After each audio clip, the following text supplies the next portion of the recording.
అంటే that is not the way to minister ఏం చెప్పాడో అదే నువ్వు చెబుతున్నావు, నాకేం అభ్యంతరం లేదు. ఏం చెప్పాడు మినిస్టర్?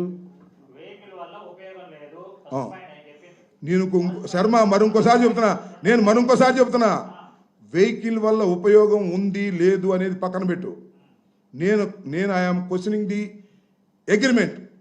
అగ్రిమెంట్ అనేది 72 మాసాలకు చేసుకున్న అగ్రిమెంటు 50 మాసాలకి 52 మాసాలకి నువ్వు క్యాన్సిల్ చేస్తున్నావు. ఆల్టర్నేటివ్ చూపించకుండా క్యాన్సిల్ చేస్తున్నావు.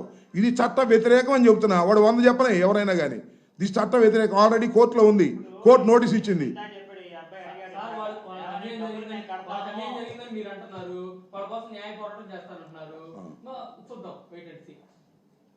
చెప్పేది వండర్ఫుల్ కాదు. నేను ఇంకోటి చెప్తున్నానబ్బా. ఒకటి వాళ్ళకి అన్యాయం జరుగుతుంది. అయ్యా డ్యాగ కన్ను చంద్రబాబు, నీ కన్ను తెరిచి మూసుకున్న కన్ను తెరిచి వాళ్ళకి న్యాయం చెయ్యి.